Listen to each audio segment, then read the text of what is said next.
Good morning, dear students. This is Shruti ma'am, Modern English School, New Area, Navada.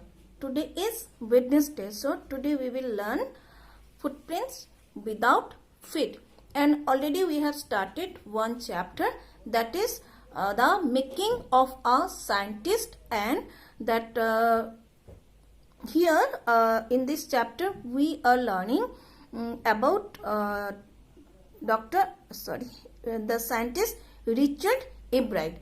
And already in the previous video, in the previous class, we have learned that the making of a scientist means this, was he a born scientist, or what were the journey of Richard A. Bright? How was the journey of Richard A. Bright to become a great scientist?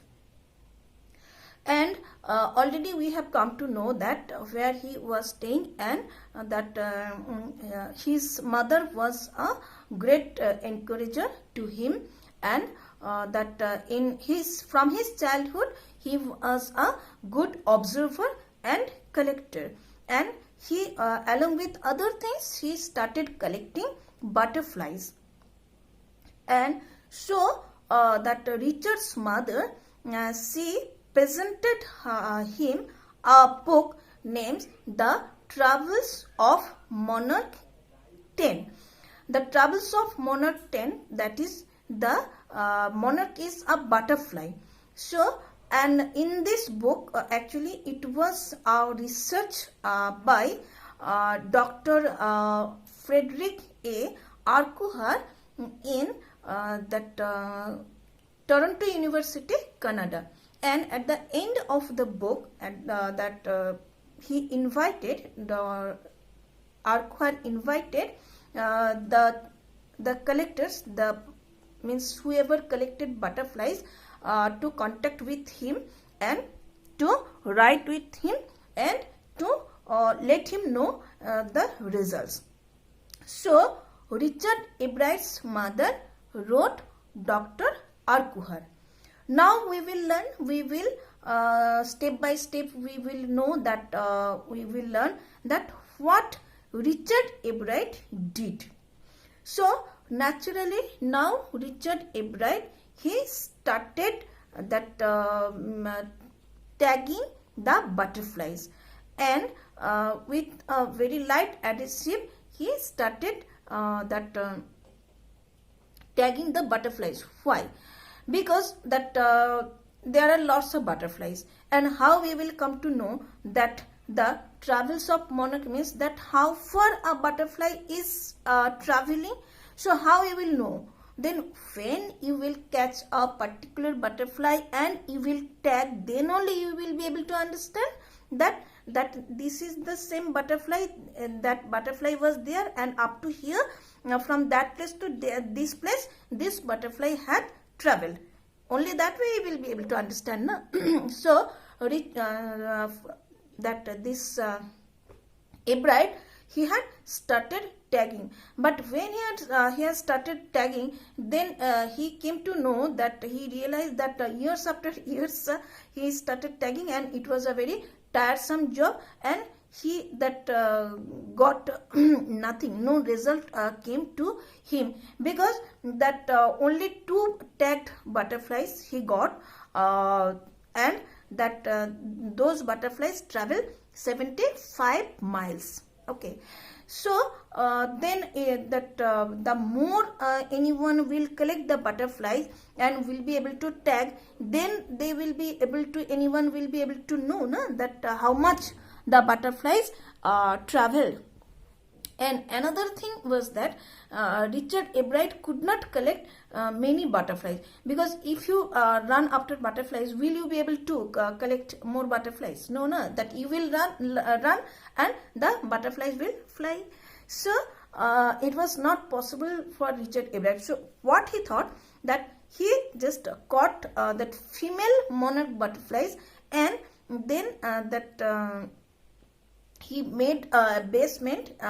He had made arrangement in his basement for collecting the butterflies, and that he kept over there that female monarch butterflies, and they laid eggs, and then from egg to pupa to caterpillar to again butterfly. So the whole life cycle was there, and this way Richard the scientist that he could manage to grow lots of butterflies.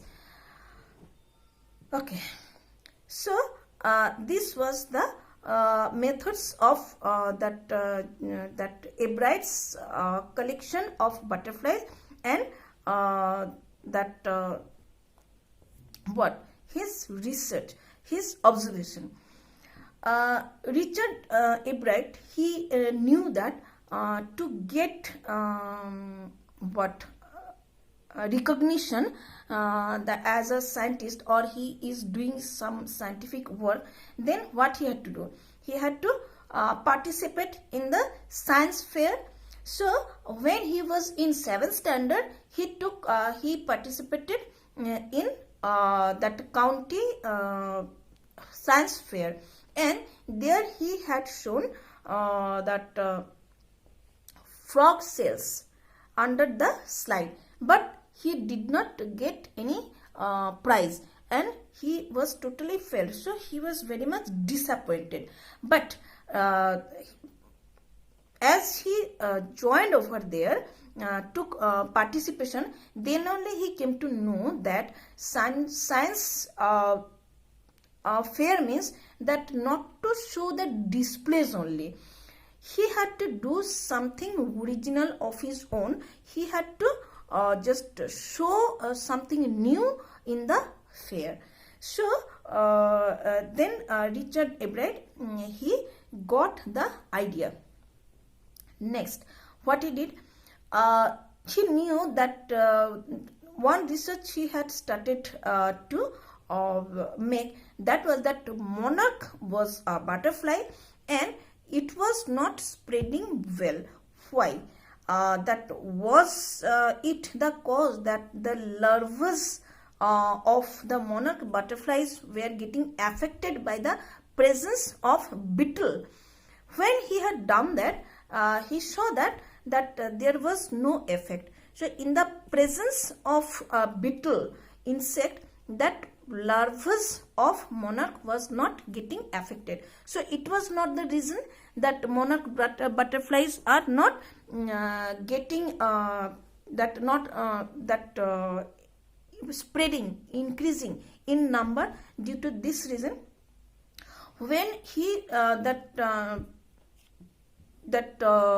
exhibited this scientific research observation, then he won a prize.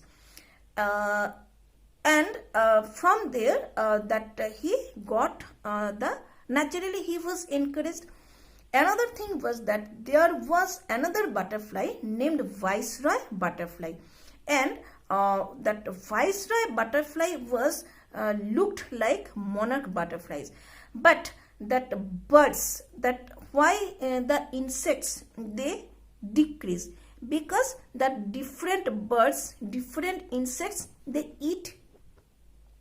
So that what was the reason, what was the research of Ebrard, that why the monarch butterflies are not increasing in a wanted way.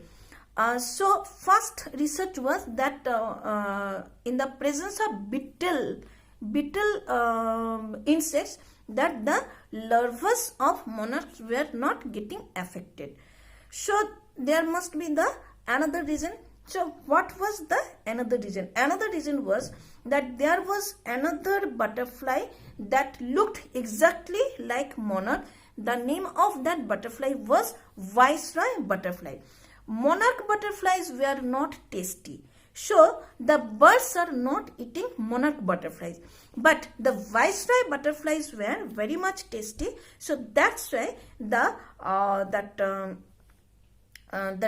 birds they were eating the Viceroy butterflies. So the Viceroy butterflies they started copying monarchs, as if they, when they will look like monarch, then the birds will not eat those viceroy butterflies, thinking them as monarch butterflies.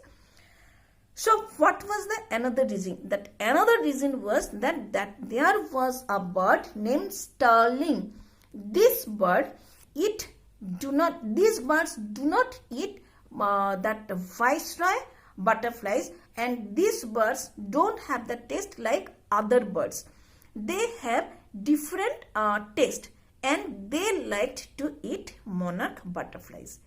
So here is the reason at last that Richard Ebright found out that starling birds, they are eating monarch butterflies. That is the reason for the decreasing of the number of the monarch butterflies. So, and this research, this observation gave him a huge fame, and that this is under zoology. What is zoology? That the research on life.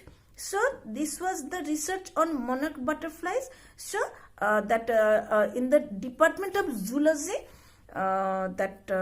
Richard Ebright won 3rd place in his in the science exhibition, and in the that county he got 3rd position. So today up to here, you just watch this video and learn the chapter, and next day I think I have to take another 1 or 2 videos to make you understand easily. So I think that maybe tomorrow or day after tomorrow I may send videos on this chapter. Though tomorrow and day after tomorrow, that is actually passages are there, grammars are there, that writing skill was is there, but still I may send videos also. So my dear students, that watch these videos, and if you face any problem, obviously you contact with me. So thank you. Stay at home, stay safe.